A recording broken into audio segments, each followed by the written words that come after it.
নমস্কার, দেখছেন কলকাতা টিভি। আপনাদের সঙ্গে আমি মধুবন্তী। শুরু করছি চারটের চারদিকা। শুরুতেই যে গুরুত্বপূর্ণ খবরে নজর রাখবো, শ্রীলঙ্কায় প্রকল্প থেকে পিছু হটল আদানি গোষ্ঠী। 484 মেগাওয়াটের বায়ু বিদ্যুৎ প্রকল্পের বরাত পায় আদানি। গ্রিন এনার্জি সম্প্রতি শ্রীলঙ্কায় রাষ্ট্রপতি হয়েছেন বামপন্থী নেতা, এবং আদানি গোষ্ঠী প্রকল্প থেকে বেরিয়ে আসার সিদ্ধান্ত নেয়। শ্রীলঙ্কার প্রকল্প থেকে সরে আসায় শেয়ার বাজারে ধাক্কা আদানি গোষ্ঠীর। আদানি এন্টারপ্রাইজের শেয়ার দরে বিরাট পতন। শেয়ার পতন হয়েছে আদানি গ্রিন, আদানি পাওয়ার সহ অনেক কোম্পানির। আদানিদের মিডিয়া কোম্পানি এনডিটিভিরও শেয়ার পড়েছে।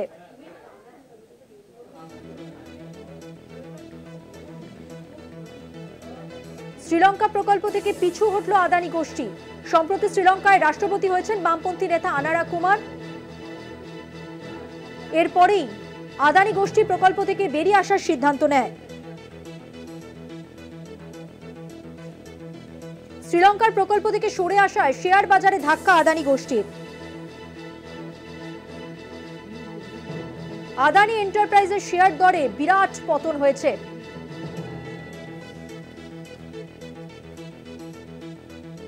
শেয়ার পতন হয়েছে আদানি গ্রিন, আদানির মিডিয়া সংস্থা, আদানিদের মিডিয়া কোম্পানি এনডিটিভিরও শেয়ার পড়েছে। সেই সঙ্গে আদানি এন্টারপ্রাইজের শেয়ার দরে বিরাট পতন। শ্রীলঙ্কার প্রকল্প থেকে সরে আসার কারণে শেয়ার বাজারে ধাক্কা আদানি গোষ্ঠীর। আরো বিস্তারিত কথা বলবো। আমাদের সঙ্গে নিউজ রুম থেকে রয়েছেন আমাদের পলিটিক্যাল এডিটর আশিস চট্টোপাধ্যায়। আশিস দা, দেখো, বড় বড় ঘটনা ঘটছে ভারতের কর্পোরেট জগতে। আমরা এর আগে দেখেছিলাম যে মার্কিন আদালতে আদানি গোষ্ঠীর বিরুদ্ধে, গৌতম আদানি সহ গোষ্ঠীর প্রধান সহ তাদের বিরুদ্ধে ঘুষ দেওয়ার অভিযোগ উঠেছিল। এই সৌর বিদ্যুৎ কারখানার ব্যাপারে অন্ধ্রপ্রদেশ সহ বেশ কয়েকটি ভারতীয় রাজ্যের ক্ষমতাধর ব্যক্তিদের ঘুষ দিয়ে বরাত পাওয়ার অভিযোগ উঠেছে মার্কিন আদালতে, এবং তার জন্য গৌতম আদানি সহ এই গোষ্ঠীর শীর্ষ কর্তাদের ডেকেও পাঠিয়েছিল আদালত। তারপরেই আমরা হঠাৎ করে দেখলাম নরেন্দ্র মোদির মার্কিন সফরের ঠিক দুদিন আগে সেই মামলাগুলো স্থগিত রাখার নির্দেশ দেওয়া হয়েছে মার্কিন প্রশাসনের পক্ষ থেকে। এবার কিন্তু আরও বড় ঘটনা ঘটল।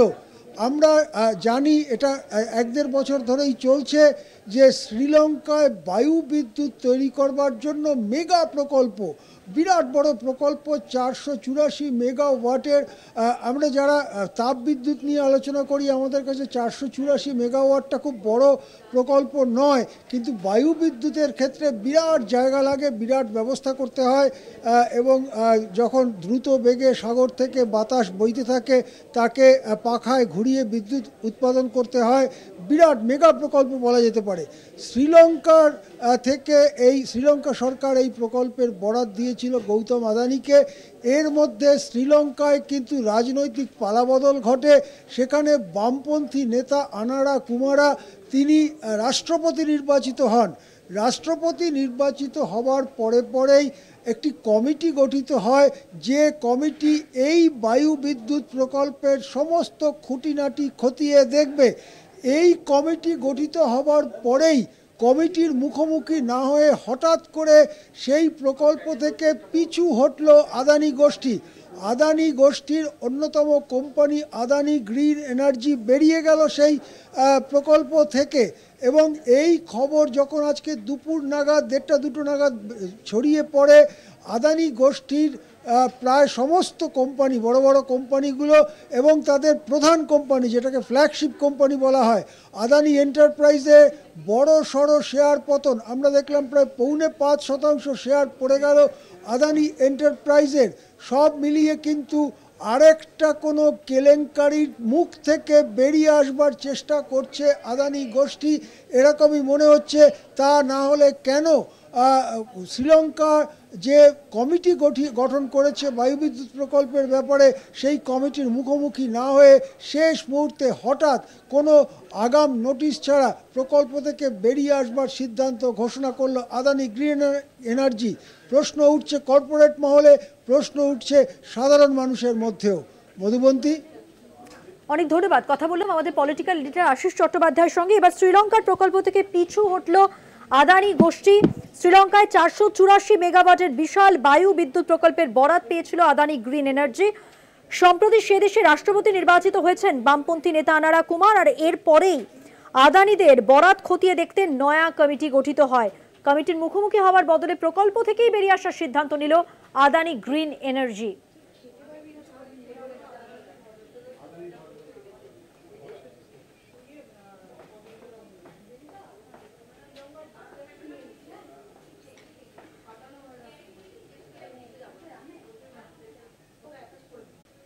নজর রাখবো পরের খবরে। চিটফান্ডে প্রতারিতদের ক্ষতিপূরণে অবসরপ্রাপ্ত বিচারপতির কমিটি চালানোর ক্ষেত্রে রাজ্যের অসহযোগিতায় ক্ষুব্ধ হাইকোর্ট।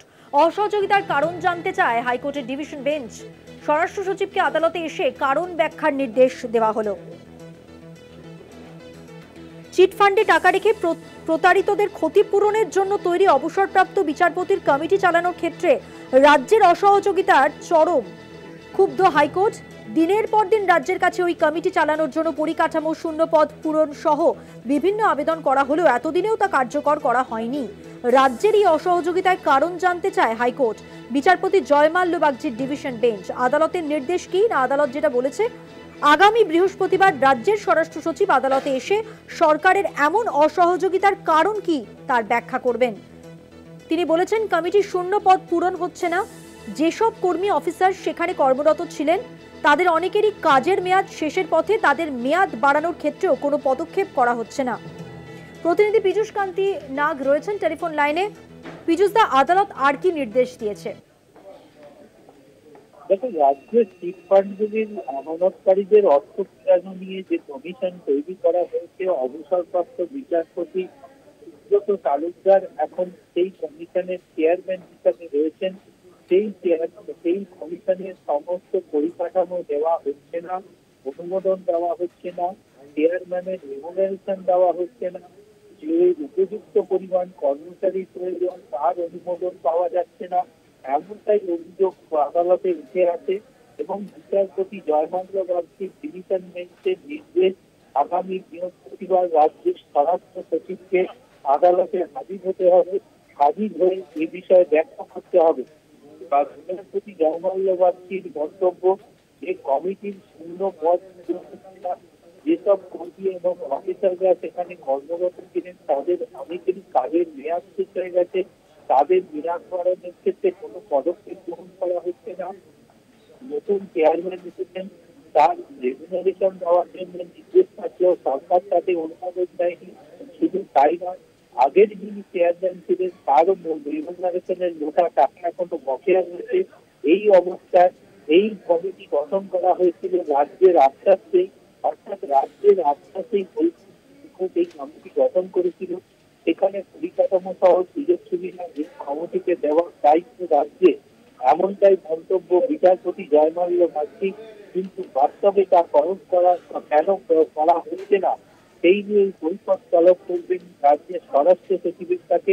তাই রাজ্যের স্বরাষ্ট্র সচিবকে আগামী বৃহস্পতিবার কলকাতা হাইকোর্টে বিচারপতি জয়মাল্য বাগচির ডিভিশন বেঞ্চে এসে এই বিষয়ে বিস্তারিত তথ্য জানাতে হবে এবং এই বিষয়ে আদালতকে সন্তুষ্ট করতে হবে। ধন্যবাদ। কথা বললাম প্রতিনিধি পীযূষ কান্তি নাগের সঙ্গে।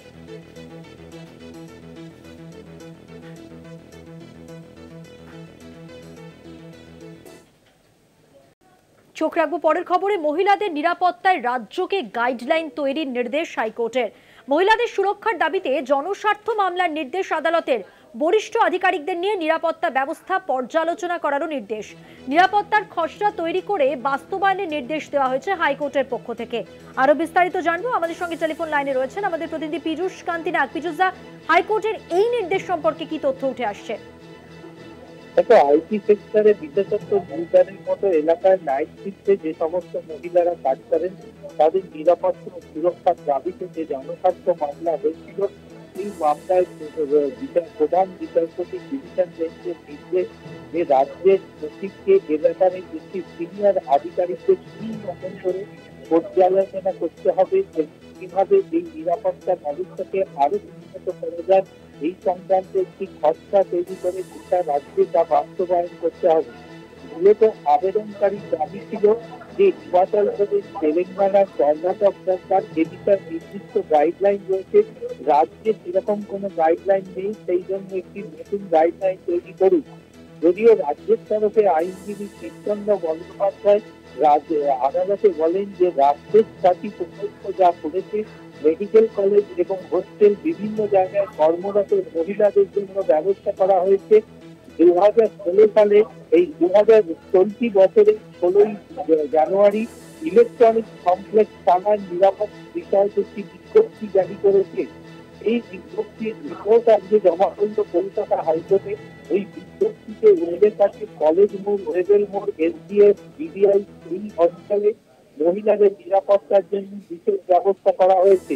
এলাকাগুলিতে পর্যাপ্ত আলোর ব্যবস্থা করা হয়েছে, পুলিশ পেট্রোলিং বাড়ানো হয়েছে, বিভিন্ন জায়গায় সিসিটিভি ক্যামেরা লাগানো হয়েছে। নবদিগন্ত ইন্ডাস্ট্রিয়াল টাউনশিপ কর্তৃপক্ষের সহযোগিতায় সংবেদনশীল এলাকায় নজরদারি, সিসিটিভির মাধ্যমে নজরদারি বাড়ানো হয়েছে। বাঘিনী প্রকল্পের মাধ্যমে আইটিতে কর্মরত মহিলাদের আত্মরক্ষার প্রশিক্ষণ দেওয়া হচ্ছে। মহিলা বাহিনী যে উইনার টিম প্রতিনিয়ত গাড়ি এবং বাইসাইকেলের মাধ্যমে এলাকায় টহল দিচ্ছে। দিবারাত্রি 8টি ভ্যানের মাধ্যমে পুলিশি টহল করছে।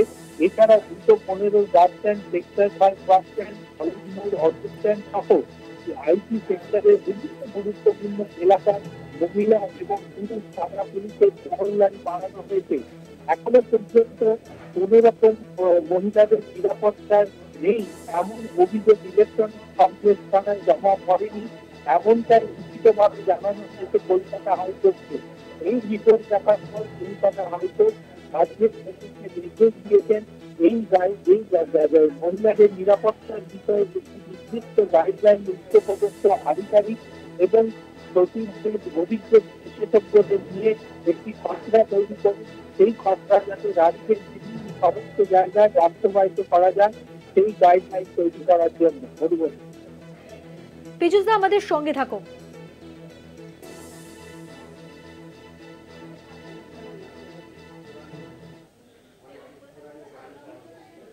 অন্যদিকে এনবিএসটিসিতে 22 জনকে চাকরি দেওয়ার নির্দেশ আদালতের। নির্দেশ না মানলে ম্যানেজিং ডিরেক্টরকে আদালতে হাজিরার নির্দেশও দেওয়া হয়েছে।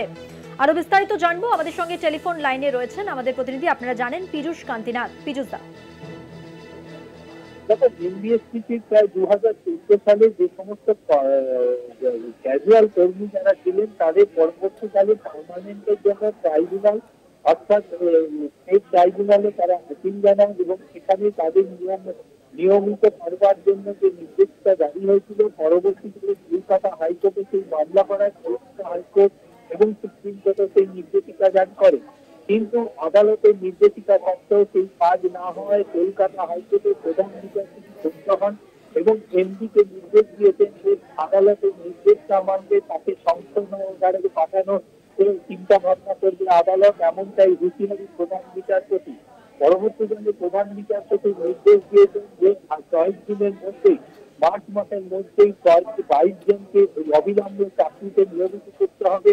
তার কারণ আবেদনকারীদের পক্ষ থেকে দাবি করা হয় এখনো যদি তাদের থেকে সেই নিয়মিত করা না হয় তাহলে এরপরে তাদের রিটায়ারমেন্টের বয়স এবং তারা মারা যাবেন, এমনটাও দাবি করা হয় আবেদনকারীদের পক্ষ থেকে।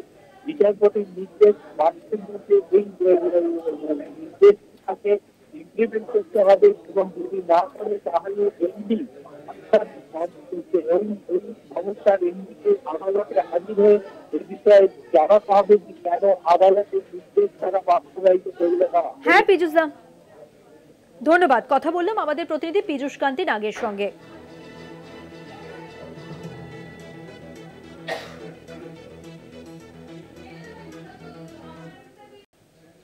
দিল্লিতে আরএসএস এর ঝাঁ চকচকে সদর দফতর, প্রায় 4 একর জুড়ে তৈরি হয়েছে 150 কোটি টাকার ভবন। বিজেপির সদর দপ্তরের চেয়েও বেশি নজরকাড়া আরএসএস এর ভবন। সূত্রের খবর, চলতি মাসের 19 তারিখ এই ভবনে কার্যকর্তা মিলন আয়োজন করবেন আরএসএস প্রধান মোহন ভাগবত। দিন কয়েক আগেই দিল্লির বিধানসভা নির্বাচন জিতেছে গেরুয়া শিবির। তারপরই প্রকাশ্যে এসেছে দিল্লিতে গড়ে ওঠা আরএসএস এর নতুন সদর দফতরের ঝলক। প্রায় 4 একর জুড়ে 150 কোটি টাকার ভবন। দিল্লিতে আরএসএস এর ঝাঁ চকচকে সদর দফতর। দীনদয়াল উপাধ্যায় মার্গে অবস্থিত বিজেপির সদর দফতরও যেন এই প্রাসাদের সামনে কিছুই না। নতুন ভবন তৈরিতে খরচ হয়েছে প্রায় 150 কোটি টাকা। 3.75 একর জায়গা জুড়ে তৈরি হয়েছে ভবন, রয়েছে 3টি বহুতল। সব মিলিয়ে 300টি ঘর রয়েছে আরএসএস এর নতুন সদর দফতরে। 2018 সাল থেকে এই ভবন তৈরির কাজ শুরু হয়েছিল। ভবনের নাম রাখা হবে কেশবকুঞ্জ। ভবনে সাধনা, প্রেরণা, অর্চনা নামে 3টি টাওয়ার থাকছে। সাধনা টাওয়ারে থাকবে সমস্ত দফতর। বাকি 2টি টাওয়ার মূলত আরএসএস সদস্যদের থাকার জন্য। 2টি টাওয়ারের মধ্যে থাকবে বিশাল লন। থাকবে আরএসএস প্রতিষ্ঠাতা কেশব বেলিরামের মূর্তি। প্রত্যেকটি টাওয়ারই 12 তলা উঁচু। জানা গিয়েছে রাম মন্দিরের অন্যতম প্রবক্তা অশোক সিংঘলের নামে নামাঙ্কিত হবে ভবনের প্রধান অডিটোরিয়াম। গুজরাটের অনুপ দাভের তৈরি নকশায় তৈরি হয়েছে আরএসএস এর সদর দফতর। অন্তত 270টি গাড়ি রাখার জায়গা থাকবে ভবনে। সব মিলিয়ে 3টি অডিটোরিয়াম রয়েছে এই ভবনে। 3টি অডিটোরিয়াম মিলিয়ে মোট 1300 আসন। 5 শয্যার হাসপাতালও রয়েছে ভবনের অন্দরে, সূত্রের খবর। জানা গিয়েছে আরএসএস এর সদর দফতরে থাকা ডিসপেন্সারি থেকে পরিষেবা পাবেন আমজনতাও। অন্তত 75,000 জন অনুদান দিয়েছেন আরএসএস এর নতুন সদর দফতর গড়ে তুলতে। দফতরের বিদ্যুতের চাহিদা মেটাতে বসানো হয়েছে সোলার প্যানেল। কাঠ ব্যবহার না করে গ্রানাইটের ফ্রেম লাগানো হয়েছে ভবনে। আরএসএস এর নতুন সদর দফতরে থাকছে গ্রন্থাগারও। গত বছরের সেপ্টেম্বর মাস থেকে এই ভবনে আরএসএস এর দফতর সরিয়ে আনার কাজ চলছিল। বুধবার সেই কাজ শেষ হয়েছে। চলতি মাসের 19 তারিখ এই ভবনে কার্যকর্তা মিলন আয়োজন করবেন আরএসএস প্রধান মোহন ভাগবত। কলকাতা টিভি। আসবো পরের খবরে। মহারাষ্ট্রে উপমুখ্যমন্ত্রী একনাথ শিন্ডেকে সংবর্ধিত করে বিতর্কে জড়ালেন এনসিপি সুপ্রিমো শরদ পাওয়ার। রাজ্যের বিরোধী জোট মহারাষ্ট্র বিকাশ আঘাড়ির শরিক শরদের আচরণে ক্ষুব্ধ উদ্ধব ঠাকরে। বর্ষিয়ান নেতার মুখে শিন্ডের প্রশংসায় বিড়ম্বনায় রাজ্যের বিরোধীরা। বিধানসভা ভোটে ভরাডুবির পর থেকেই বিজেপি নেতৃত্বাধীন মহাজোটের সাফল্যের নেপথ্যে আরএসএস এর ভূমিকার প্রশংসা করেছিলেন শরদ পাওয়ার।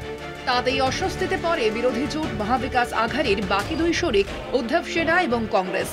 তার রেশ কাটতে না কাটতেই মঙ্গলবার দিল্লিতে আয়োজিত মহারাষ্ট্র সাহিত্য সম্মেলনের অনুষ্ঠানে উপমুখ্যমন্ত্রী একনাথ শিন্ডেকে সংবর্ধনা দিতে হাজির হন শরদ পাওয়ার। শিন্ডে সেনার সুপ্রিমোর প্রশংসাও করেন পাওয়ার। 2022 সালে কেন্দ্রীয় স্বরাষ্ট্রমন্ত্রী অমিত শাহের মদতে শিন্ডের নেতৃত্বে শিবসেনায় ভাঙন ধরানোয় উদ্ধবের এনডিএ সরকারের পতন হয়েছিল। সেই শিন্ডেকে বিরোধী জোটের অন্যতম নেতা শরদ পাওয়ারের প্রশংসায় প্রত্যাশিত কারণেই ক্ষুব্ধ হয়েছেন উদ্ধব ঠাকরে। উদ্ধব সেনার মুখপাত্র সঞ্জয় রাউত বলেন, রাজনীতিতে কিছু কিছু বিষয় এড়িয়ে চলা উচিত। শরদের মতো অভিজ্ঞ নেতার এই অনুষ্ঠানে যোগ দেওয়া উচিত হয়নি বলে দাবি সঞ্জয় রাউতের।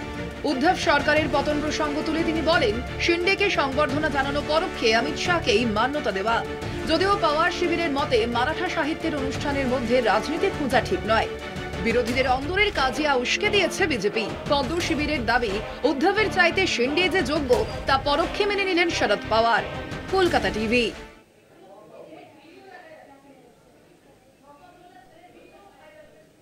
আসবো পরের খবরে। বিরোধীদের আপত্তি মেনে ওয়াকআপ রিপোর্টের মুছে দেওয়া অংশ ফিরিয়ে নেওয়া হবে জানালেন আসাউদ্দিন ওয়েসি।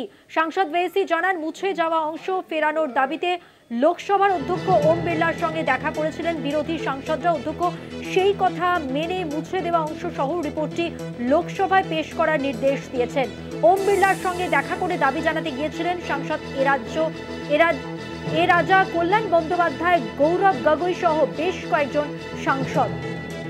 আরো বিস্তারিত জানবো। আমাদের সঙ্গে টেলিফোন লাইনে রয়েছেন আমাদের পলিটিক্যাল এডিটর আশিস চট্টোপাধ্যায়। আশিস দা, কি খবর রয়েছে? দেখো, অনেকদিন বাদে বিরোধীদের এরকম একটা জয় হলো, যেটা সচরাচর এই জমানায় আমরা ব্যাপারটা এইরকম যে আজকে রাজ্যসভায় যখন ওয়াকফ সংক্রান্ত যৌথ সংসদীয় কমিটির রিপোর্ট পেশ করা হয়, তখন সেখানে দেখা যায় যে বিরোধীদের আপত্তিগুলো ছিল, যেগুলো গরিষ্ঠতার জোরে খারিজ করে দেওয়া হয়েছিল কমিটিতে, কিন্তু সেই যে আপত্তিগুলো তারা লিপিবদ্ধ করেছিলেন সেই সমস্ত কিছুই মুছে দিয়ে বা ফেলে দিয়ে বাদ দিয়ে রিপোর্টটি পেশ করা হয়েছে। তখনই সেখানে প্রতিবাদ জানান ওই কমিটির সদস্য, রাজ্যসভার সাংসদরা, কংগ্রেসের সাংসদ প্রতিবাদ জানান এবং অন্যরা প্রতিবাদ জানান। মল্লিকার্জুন খাড়গে কংগ্রেসের সর্বভারতীয় সভাপতি, রাষ্ট্রপতি তথা রাজ্যসভার চেয়ারম্যান ধনখড় জগদীপ ধনখড়কে অনুরোধ করেন ওই রিপোর্টটি ফিরিয়ে নিতে, কিন্তু তার কথা গুরুত্ব দেওয়া হয় না এবং তারপরে বিরোধীরা ওয়াকআউট করেন রাজ্যসভার থেকে। এই ঘটনা যখন চলছে তখন লোকসভার সাংসদরা গিয়ে দেখা করেন লোকসভার অধ্যক্ষ ওম বিড়লার সঙ্গে এবং ওম বিড়লাকে অনুরোধ জানান বিরোধীদের যে ডিসেন্ট নোট, সেই ডিসেন্ট নোট সহ যেন লোকসভায় এটি পেশ করা হয়। এই দাবি জানাবার পরেই দেখা যায় যে ওম বিড়লা লোকসভার সেক্রেটারি জেনারেলকে ডেকে পাঠাচ্ছেন। সেক্রেটারি জেনারেলকে লোকসভার অধ্যক্ষ ওম বিড়লা নির্দেশ দিয়েছেন যে বিরোধীদের ডিসেন্ট নোট সহই লোকসভায় ওই রিপোর্ট পেশ করতে হবে। সুতরাং এটা একটা বড়সড় জয় হলো, ঐক্যবদ্ধ বিরোধীদের জয় হলো। এর মধ্যে কংগ্রেস, তৃণমূল কংগ্রেস সহ বিরোধীদের নানান শক্তি সামিল হয়েছিলেন এবং লোকসভায় যখন পেশ হবে রিপোর্টটি তখন তার মধ্যে বিরোধীদের ডিসেন্ট নোটও থাকবে, এই আশা অবশ্যই করা যায়। এমনই খবরটি জানিয়েছেন আসাউদ্দিন ওয়েসি, AIMIM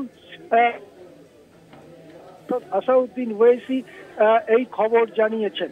হ্যাঁ মধুবন্তী, ধন্যবাদ। কথা বললাম আমাদের পলিটিক্যাল এডিটর আশিস চট্টোপাধ্যায়ের সঙ্গে।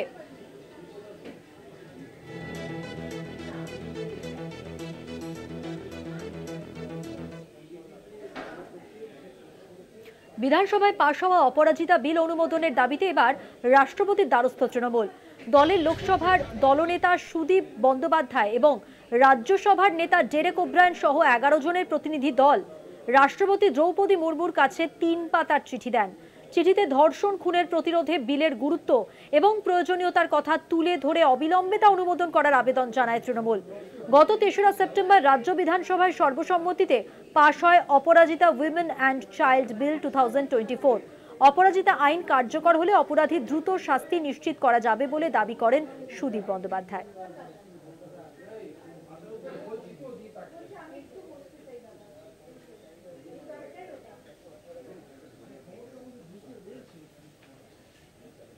West Bengal Legislative Assembly unanimously passed Aparajita Bill, anti-rape bill in 3rd September 2024 in Legislative Assembly, including opposition support. But it is not receiving concentration from President's office. So Trinamool Congress Parliamentary Party, being directed by our leader Mamata Banerjee, we had a long sitting and interaction with Honorable President. We submitted before her the details of the bill and what we are making demands for: life imprisonment or hang to death. This should be the ultimate demand of ours. মুক্তি পেয়ে কাজের ইচ্ছে চলে যাচ্ছে মানুষের। Vote রাজনীতির খয়রাতি নিয়ে অসন্তুষ্ট সুপ্রিম কোর্ট। শহরাঞ্চলে দারিদ্র্য দূর করার লক্ষ্যে উদ্যোগী কেন্দ্র, আর সেই সংক্রান্ত মামলায় ভোটের আগে বিভিন্ন প্রকল্পে বিনামূল্যে মানুষকে সুবিধে পাইয়ে দেওয়া নিয়ে অসন্তোষ প্রকাশ করেছে সুপ্রিম কোর্ট।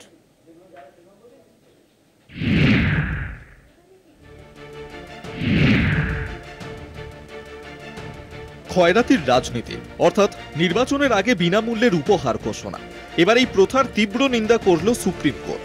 আদালত বলেছে বিনামূল্যে রেশন এবং অর্থ পেয়ে মানুষ কাজ করার ইচ্ছা হারিয়ে ফেলেছে, আর এইভাবেই তৈরি হচ্ছে একটা পরজীবী শ্রেণী। বুধবার শহরাঞ্চলে গৃহহীন ব্যক্তিদের আশ্রয়ের অধিকার সম্পর্কিত এক মামলার শুনানির সময় এই তাৎপর্যপূর্ণ পর্যবেক্ষণ করেছে বিচারপতি BR গাভাই এবং বিচারপতি অগাস্টিন জর্জ মাসিহের বেঞ্চ। শহরাঞ্চলে দারিদ্র্য দূর করার লক্ষ্যে উদ্যোগী হয়েছে কেন্দ্রীয় সরকার, সেই সংক্রান্ত একটি মামলা চলছে সুপ্রিম কোর্টে। বিচারপতি BR গাভাই এবং বিচারপতি অগাস্টিন জর্জ মাসিহের বেঞ্চে মামলা। শহরাঞ্চলে দারিদ্র্য দূরীকরণ মিশন চূড়ান্ত করার প্রক্রিয়া চলছে। যারা শহরের রাস্তায় গৃহহীন তাদের আশ্রয়ের বন্দোবস্ত করা হবে। শহরবাসী দরিদ্র মানুষের বিভিন্ন সমস্যার সমাধানের চেষ্টা করবে কেন্দ্রীয় সরকার। বিচারপতি গাভাইয়ের মন্তব্য, বিনামূল্যে বিভিন্ন সুবিধা পেয়ে পেয়ে মানুষ আর কাজ করতে চাইছেন না। তারা বিনামূল্যে রেশন পাচ্ছেন, কোনো কাজ না করেই টাকা পেয়ে যাচ্ছেন। কতদিনের মধ্যে কেন্দ্রের শহুরে দারিদ্র্য দূরীকরণের উদ্যোগ বাস্তবায়িত হবে, অ্যাটর্নি জেনারেলকে জানানোর নির্দেশ। বিনামূল্যে মিলছে রেশন, পরিশ্রম না করেই ভরে উঠছে অ্যাকাউন্ট। ভোটের আগে বিভিন্ন সরকারি প্রকল্পের ঘোষণার ফলে আদতে সমাজের ক্ষতি হচ্ছে। মামলায় এমনটাই মন্তব্য করল সুপ্রিম কোর্ট। ভোট রাজনীতির এই ক্ষয়রাতি নিয়েই অসন্তোষ প্রকাশ করেছে শীর্ষ আদালত। এর আগেও অবশ্য ক্ষয়রাতির রাজনীতির সমালোচনা করেছে শীর্ষ আদালত। গত বছর নির্বাচনী প্রচারের সময় রাজনৈতিক দলগুলির এই ক্ষয়রাতির প্রতিশ্রুতি দেওয়ার রীতিকে চ্যালেঞ্জ করা এক আবেদনের প্রেক্ষিতে নির্বাচন কমিশন এবং কেন্দ্রের জবাব চেয়েছিল সুপ্রিম কোর্ট। 6 সপ্তাহ পরে এই মামলার পরবর্তী শুনানি হবে। কলকাতা টিভি।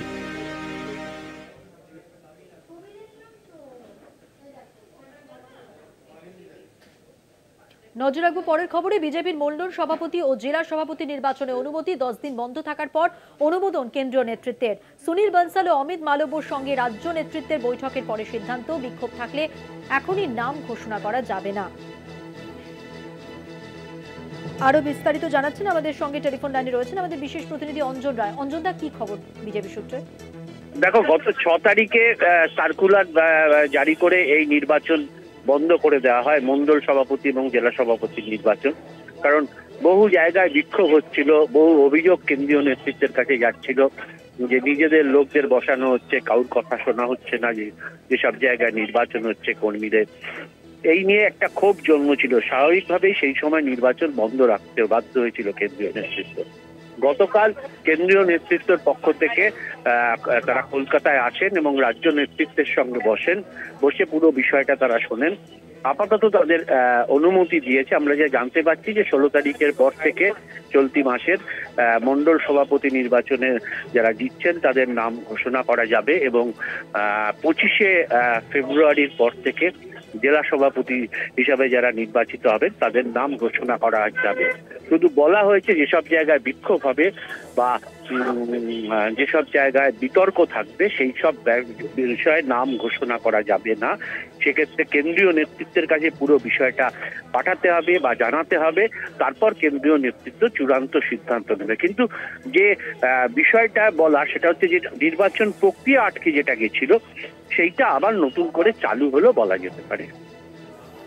ধন্যবাদ। কথা বললাম আমাদের বিশেষ প্রতিনিধি অঞ্জন রায়ের সঙ্গে।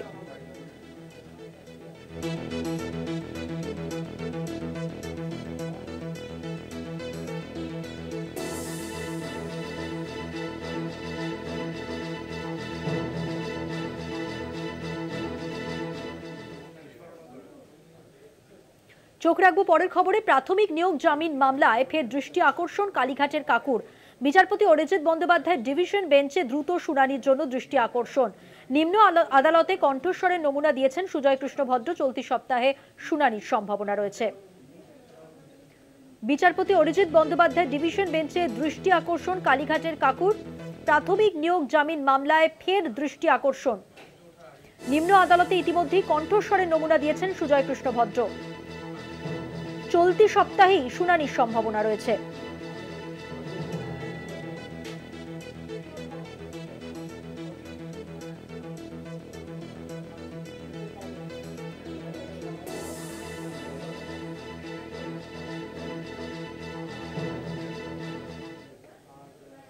স্থানীয়দের বাধায় আটকে জাতীয় সড়কের কাজ। বারাসাতের জাতীয় সড়কের কাজ নিয়ে আদালতের রিপোর্ট। আদালত বান্ধবের ক্ষতিপূরণ দেওয়া সত্ত্বেও কাজ করতে পারছেন না, বক্তব্য এটাই। এবং সেই সঙ্গে তিনি বলছেন যে প্রশাসনকে পর্যাপ্ত পুলিশ, প্রয়োজনে সশস্ত্র বাহিনী মোতায়েন করতে। বারাসাতের জাতীয় সড়কের কাজ নিয়ে আদালতের রিপোর্ট পেশ আদালত বান্ধবের।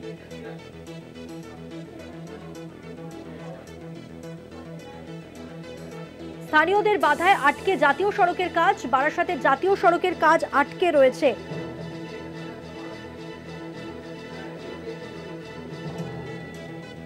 স্থানীয়দের বাধায় আটকে জাতীয় সড়কের কাজ। প্রশাসনের তৎপরতা দাবি করছেন তিনি। আদালত বান্ধব আইনজীবী তিনি আজকে এই দাবি করেন। এই রিপোর্ট পেশ করে তিনি তার বক্তব্য স্পষ্ট করেন।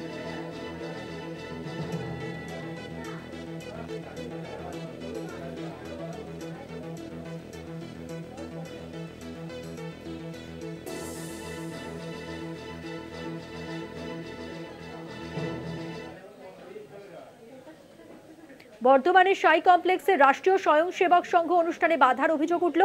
রবিবার এই অনুষ্ঠানের প্রধান অতিথি মোহন ভাগবত। কলকাতা হাইকোর্টের দ্বারস্থ রাষ্ট্রীয় স্বয়ংসেবক সংঘ মাধ্যমিক পরীক্ষার জন্য সাউন্ড বক্স ব্যবহারের অনুমতি দিচ্ছেন না এসডিও। অনুমতি চেয়ে বিচারপতি অমৃতা সিনহার এজলাসে মামলা দায়েরের অনুমতি আবেদনকারীর আইনজীবীর। কলকাতা হাইকোর্টের দ্বারস্থ রাষ্ট্রীয় স্বয়ংসেবক সংঘ মাধ্যমিক পরীক্ষা চলছে, তাই সাউন্ড বক্স ব্যবহারের অনুমতি মেলেনি, অনুমতি দিচ্ছেন না এসডিও। বর্ধমানে রাষ্ট্রীয় স্বয়ংসেবক সংঘের অনুষ্ঠানে বাধার অভিযোগ উঠল। রবিবার এই অনুষ্ঠানের প্রধান অতিথি মোহন ভাগবত।